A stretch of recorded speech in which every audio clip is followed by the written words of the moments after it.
AVP એજ્યુકેશનની અંદર તમારું સ્વાગત છે। આજે આપણે ધોરણ 3માં ગણિત વિષયની સ્વાધ્યાય પોથીના દાખલા શીખવાના છે, બરોબર। સ્વાધ્યાય પોથીના જે પ્રશ્નો છે આપણે શીખીશું, તો વિડીયોને ધ્યાનથી પૂરેપૂરો જોજો। તો ચાલો આપણે પાઠ 1 ક્યાંથી જોવું એના વિશે શીખીએ, બરોબર।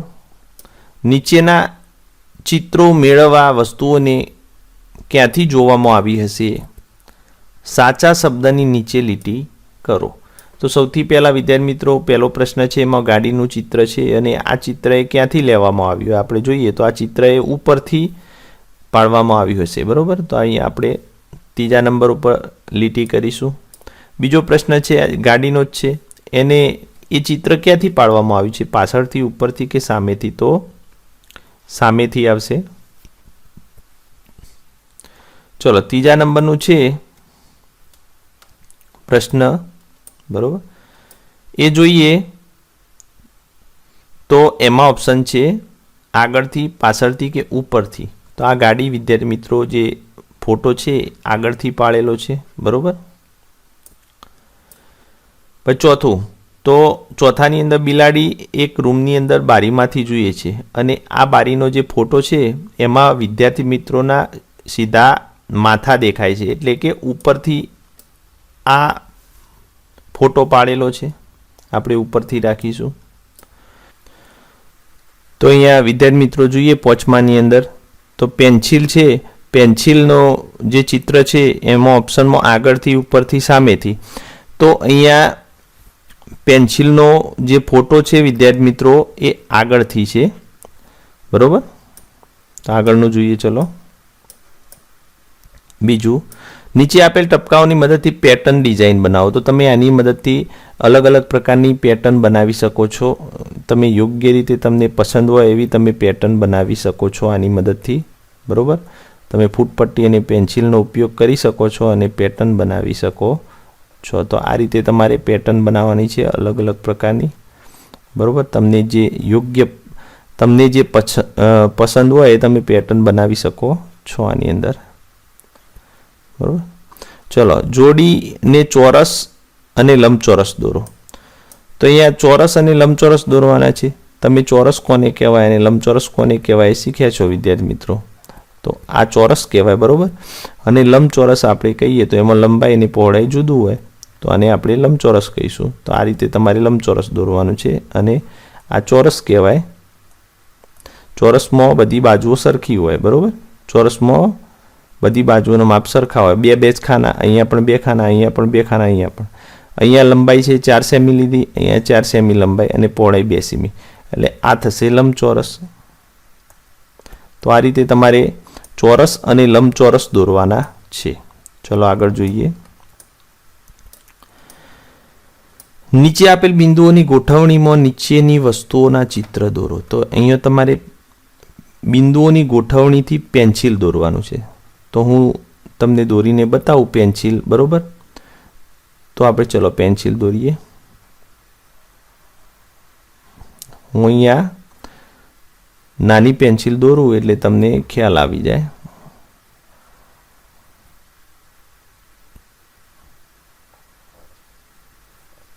તો આ રીતે તમારે પેન્સિલ દોરવાની છે।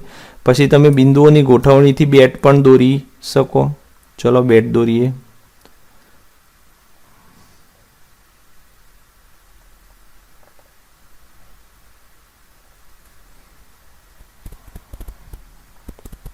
તો આ રીતે વિદ્યાર્થી મિત્રો તમે બિંદુઓની ગોઠવણી વડે બેટ દોરી શકો છો। એના પછી તમે બિંદુઓની ગોઠવણી વડે પુસ્તક પણ દોરી શકો છો। તો આપણે પુસ્તક એટલે એક લંબચોરસ આકાર હોય છે, તો આપણે એને અહીંયા દોરી શકીએ છીએ આ રીતે પુસ્તક, બરોબર। ચશ્મા પણ તમે દોરી શકો, બરોબર। હવે ચશ્મા કેવી રીતે દોરવા વિદ્યાર્થી મિત્રો, તો એ પ્રશ્ન થાય, તો આપણે ચશ્મા દોરીએ। ચાલો,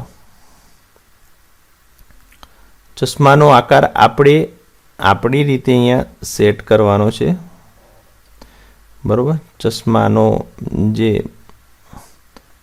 ભાગ છે એ આપણે અહીંયા આપણી રીતે બનાવવાનો છે આકાર।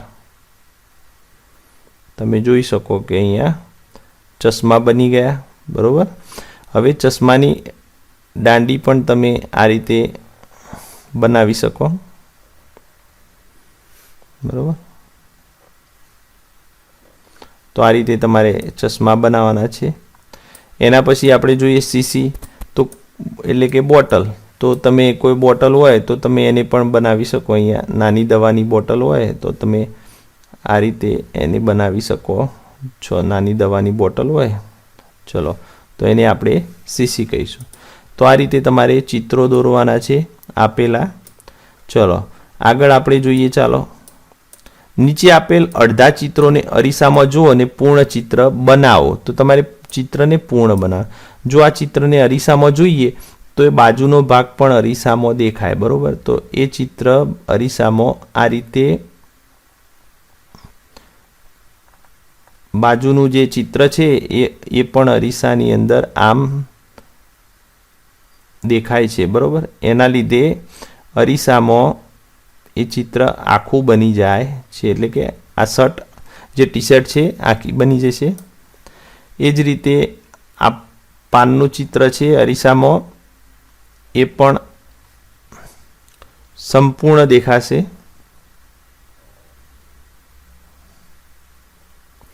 આ રીતે પાનનું ચિત્ર પણ અરીસામાં સંપૂર્ણ દેખાશે. એના પછી આપેલું ચિત્ર છે એ ટોપીનું છે, બરાબર. તો જે ટોપીનું ચિત્ર છે એ પણ અરીસામાં આપણે જોઈશું તો એ પણ પૂરેપૂરું દેખાશે, ટોપી પણ. તો આ રીતે ટોપીનું ચિત્ર પણ આપણે અરીસામાં જોઈને આખું બનાવવાનું છે. એના પછીનું જે ચિત્ર છે બલ્બ છે વિદ્યાર્થી મિત્રો. તો બલ્બ છે એને પણ આપણે અરીસામાં જોઈ અને એનું ચિત્ર પૂર્ણ ચિત્ર આપણે બનાવવાનું છે. અરીસામાં જુઓ તો એનું ચિત્ર આ રીતે દેખાય, બરાબર.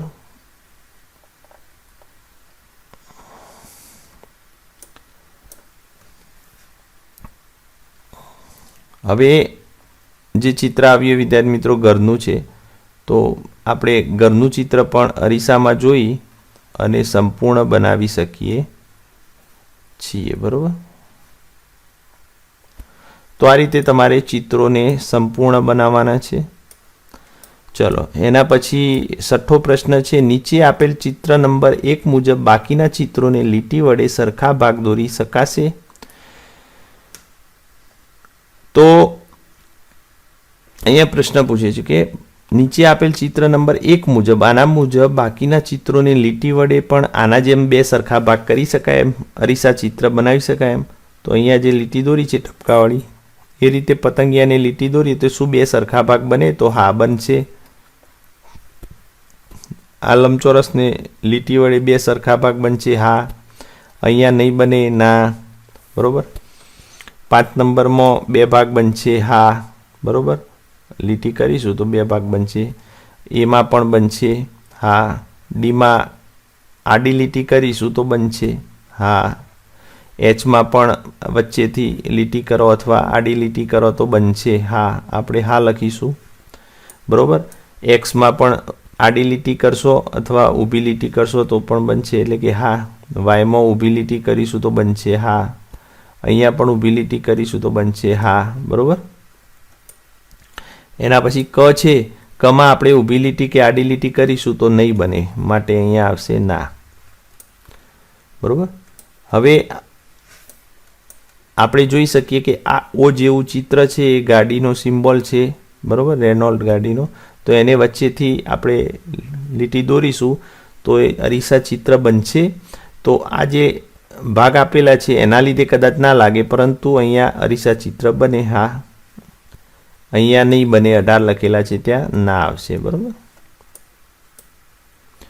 ચલો આગળનું આપણે મૂલ્યાંકન જોઈએ. તો નીચે આપેલ વસ્તુઓને જોવા માટે સાચા શબ્દની નીચે લીટી કરો.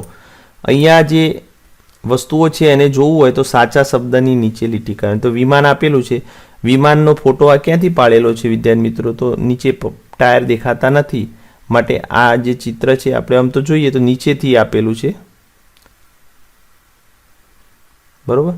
પરંતુ અહીંયા આ જે એન્જિનનો ભાગ છે એ નીચે છે, માટે આ ફોટો વિમાનનો ઉપરથી લીધેલો કહેવાય, બરાબર. વિમાનનો ફોટો ઉપરથી લીધેલો છે. બીજું અહીંયા સમડીનું ચિત્ર છે. એ સમડી આકાશમાં ઉડે છે અને એનો ફોટો નીચેથી પાડેલો છે, તો અહીંયા નીચેથી આવશે. પછી ત્રીજું અહીંયા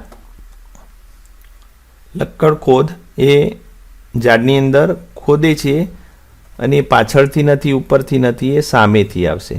બરાબર.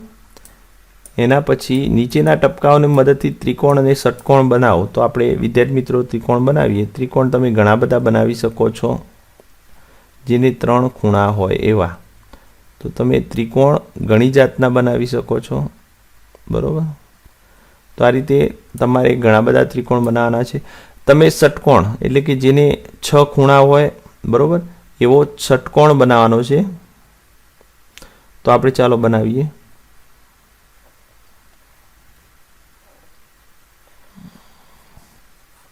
તો વિદ્યાર્થી મિત્રો અહીંયા તમે જોઈ શકો છો 6 ખૂણા થયા. 1 2 3 4 5 અને 6. તો તમે આવું ચિત્ર પણ તમે ષટકોણનું બનાવી શકો છો. ચલો અહીંયા કહ્યું છે કે નીચે આપેલ ચિત્રોનો બીજો અડધો ભાગ દોરો. તો અહીંયા કાતરનું ચિત્ર છે, એના જેવું એનું ચિત્ર આપણે અહીંયા પૂર્ણ કરવાનું છે. બરાબર. પૂર્ણ એટલે કે એના જેવો બીજો અડધો ભાગ અહીંયા આપણે દોરવાનો છે. તો ચાલો દોરી દઈએ.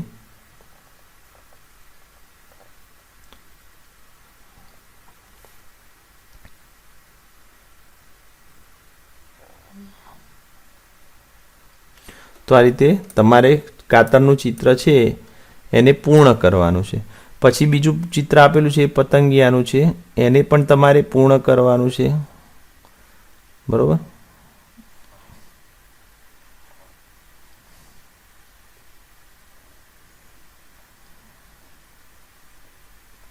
તો આ રીતે પતંગિયાનું ચિત્ર છે એને આપણે પૂર્ણ કરવાનું છે. તો પેન્સિલનો ઉપયોગ કરી યોગ્ય રીતે તમારે ચિત્રને પૂર્ણ કરવાનું છે. હવે નીચે કયા ચિત્રને તૂટક રેખાથી વિભાજિત કરીએ તો 2 સમાન ભાગ બને અહીંયા આપેલા છે. તો આપણે જોઈએ તો 6 7 8માંથી આપણે જોઈએ તો અહીંયા તૂટક રેખાથી 2 ભાગમાં વિભાજિત થશે નહીં. આ પણ 7 પણ નહીં થાય, પરંતુ એમને વચ્ચેથી લીટી દોરીશું તો એ તૂટક રેખાથી વિભાજિત થશે. બરાબર. 7 નંબર આવશે. તો બરાબર.